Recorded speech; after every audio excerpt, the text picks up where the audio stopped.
नमस्कार दोस्तों, आपका क्लॉकमेट चैनल पर बहुत बहुत स्वागत है। कल हमने हॉल और डाना की संकल्पना, हॉल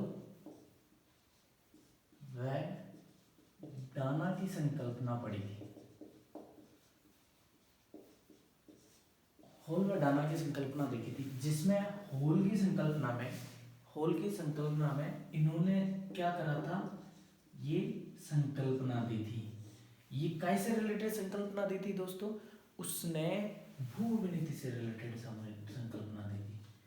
भू अभिनीति, हम भू अभिनीति की संकल्पनाओं के बारे में चर्चा कर रहे हैं, तो भू अभिनीति की संकल्पना किसने दी थी? होग ने दी थी, हॉल ने दी थी, हॉल ने संकल्पना दी थी। जबकि डाना ने क्या दिया था? शब्द। डाना ने भू अभिनीति शब्द दिया था। सबसे पहले भू अभिनीति शब्द का प्रयोग किसने किया? डाना ने किया दोस्तों। इसके बाद क्या है? भू अभिनीति संकल्प शब्द के बाद में क्या है कि इस भू अभिनीति, इस संकल्पना का विकास किसने किया? ये किसने किया? विकास किसने किया? भू अभिनीति संकल्पना का विकास किया। भू अभिनीति संकल्पना दी सबसे पहले हॉल ने, शब्द दिया डाना ने, और इस संकल्पना का विकास किया होग ने।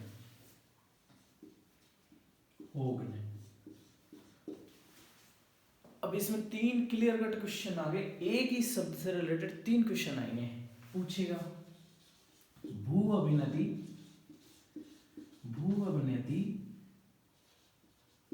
संकल्पना किसने दी?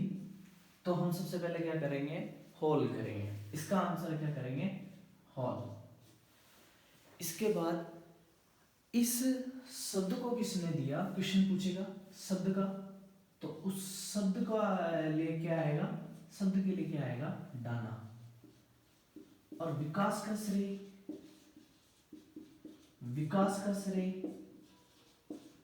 क्वेश्चन आ जाएगा, भू अभिनीति संकल्पना के विकास का श्रेय किसको दिया जाता है? तो क्या आएगा दोस्तों? उसमें आएगा होग। उसमें दोस्तों होग आएगा। भू अभिनीति संकल्पना के विकास का श्रेय किसको दिया जाता है? होग को दिया जाता है। ठीक है दोस्तों। अब हम इस होग को दिया जाता है, तो हॉल और डाना तो हमने पढ़ लिया, हॉल और डाना तो हमने कल पढ़ लिया। अब हम पढ़ेंगे होग की संकल्पना। क्या पढ़ेंगे? होग की संकल्पना पढ़ेंगे दोस्तों। होग की संकल्पना। होग की संकल्पना में होग ने सबसे पहले भू अभिनीति को समझाया कि भू अभिनीति होती क्या है। भू अभिनीति लंबे, गहरे, उथले सागरीय भाग। भू अभिनीति, होग ने भू अभिनीति संकल्पना का विकास का श्रेय दिया जाता है। उसको बहुत विकास के स्तर तक लाने का कार्य होग ने किया था। होग ने क्या बताया कि भू अभिनीति क्या होती है? लंबा, गहरा, उथला सागरीय भाग।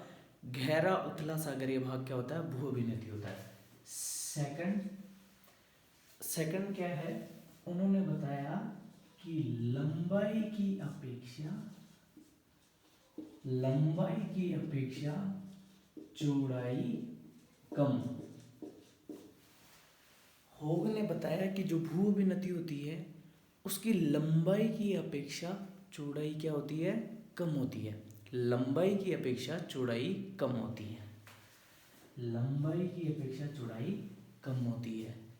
लंबाई की अपेक्षा चौड़ाई कम होती है। ठीक है दोस्तों। तीसरा हम देख रहे हैं दृढ़ भूखंड। दृढ़ भूखंड,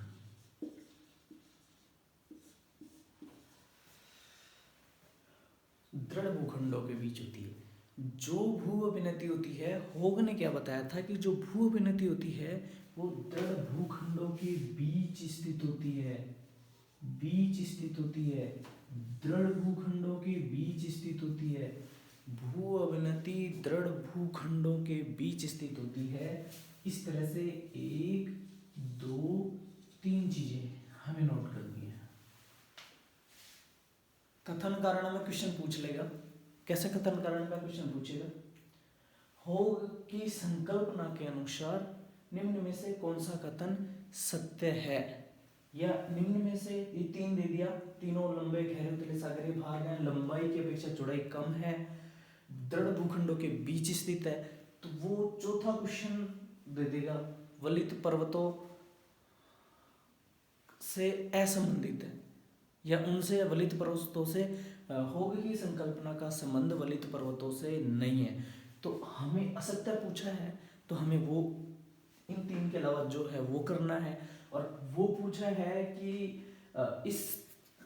इससे संबंधित कथन कौन सा है, वो मर्ज भी कर सकता है इनको।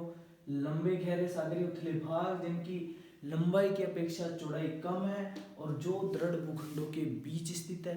4 सेंटेंसों में से इस सेंटेंस को एक करके दे दिया और फिर पूछेगा कि निम्नलिखित में से कौन सा कथन सत्य है। तो हमें क्या करना है दोस्तों, हमें क्या करना है, ऐसे में उसको सत्य करना है। ठीक है, इस तरह से उसने होग में बताया। अब क्या करते हैं, होग की संकल्पना में सबसे पहले हम क्या देख रहे हैं, होग ने बताया, क्या बताया अब देखते हैं। पहला उसने पार्ट बताया, कौन सा, उत्तरी अटलांटिक, उत्तरी अटलांटिक।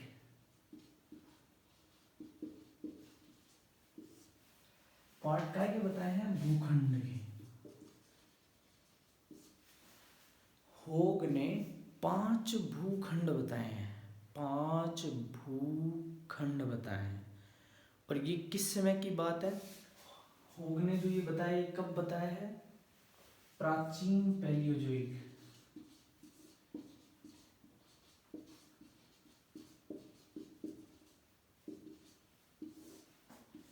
प्राचीन पैलियोजोइक कल्प था, प्राचीन पैलियोजोइक कल्प था।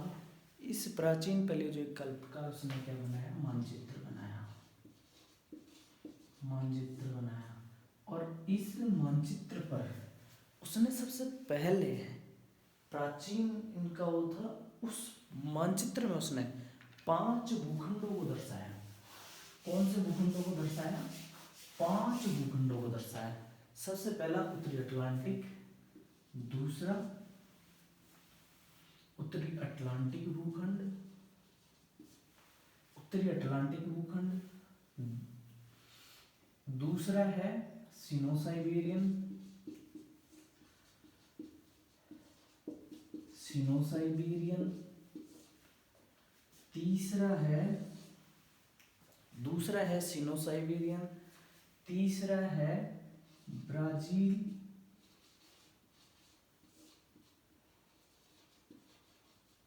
अफ्रीका भूखंड,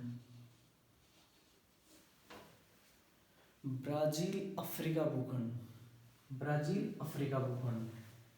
चौथा है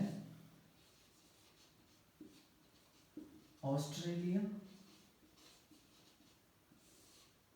इंडिया मेडागास्कर भूखंड, ऑस्ट्रेलिया इंडिया मेडागास्कर भूखंड, ये कौन सा है, चौथा। और 5वां है परिप्रशांत, नहीं पैसिफिक,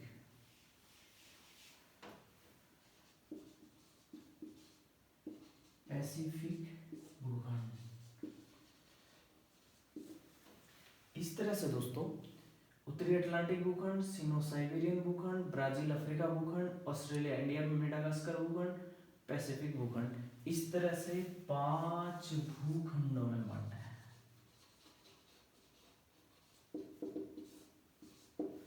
5 भूखंडों में बांटा है, इस तरह से 5 भूखंडों में बांटा है। अब इन भूखंडों को अपन इसमें मैप में देख लेते हैं। ये जो भूखंड थे ना, इनको अपन मैप में देख लेते हैं कि कहाँ कहाँ है। देखो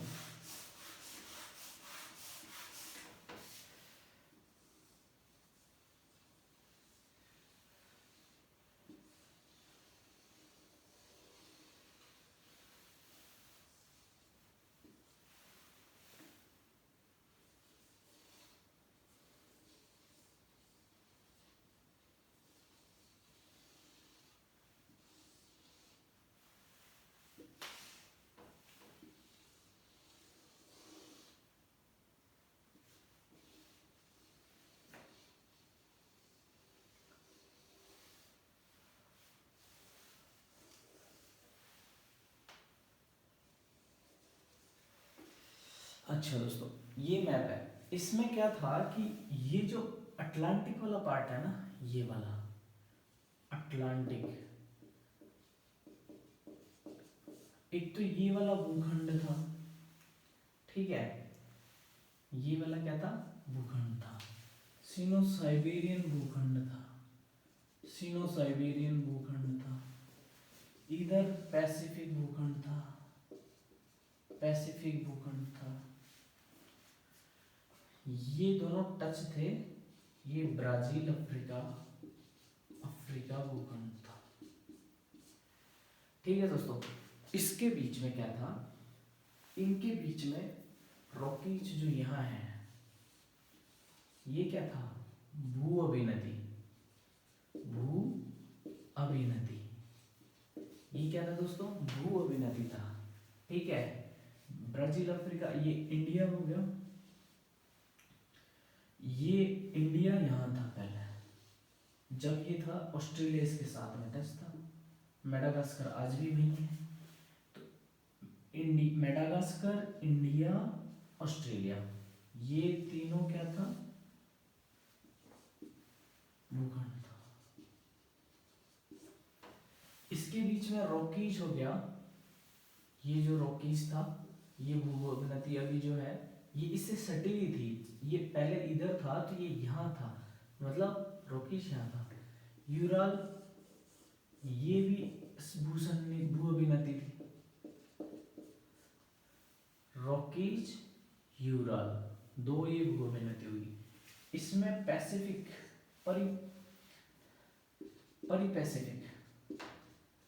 परिपैसिफिक अभिनति थी, इसमें परिपैसिफिक अभिनति थी।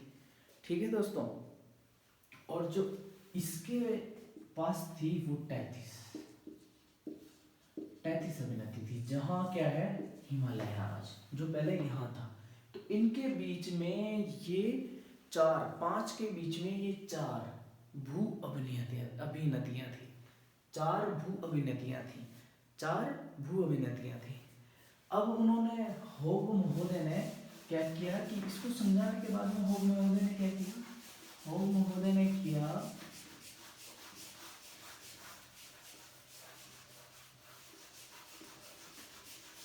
होग महोदय ने किया कि उन्होंने समझाया कि जो अभिनति होती है ना, अभिनति जो होती है, इसमें यहाँ से तलछट का जमा होता है, तो बड़े वाले खंड तो यहाँ गिरते हैं, फिर छोटे होते जाते हैं, छोटे होते जाते हैं, और जीवाश्म का निक्षेप यहाँ होता चला जाता है।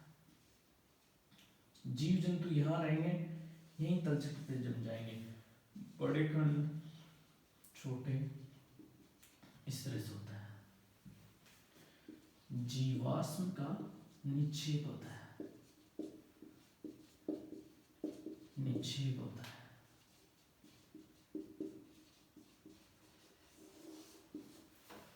जीवाश्म का निक्षेप ऐसे बीच में होता है, और ये क्या होगा, जब वलन पड़ेगा,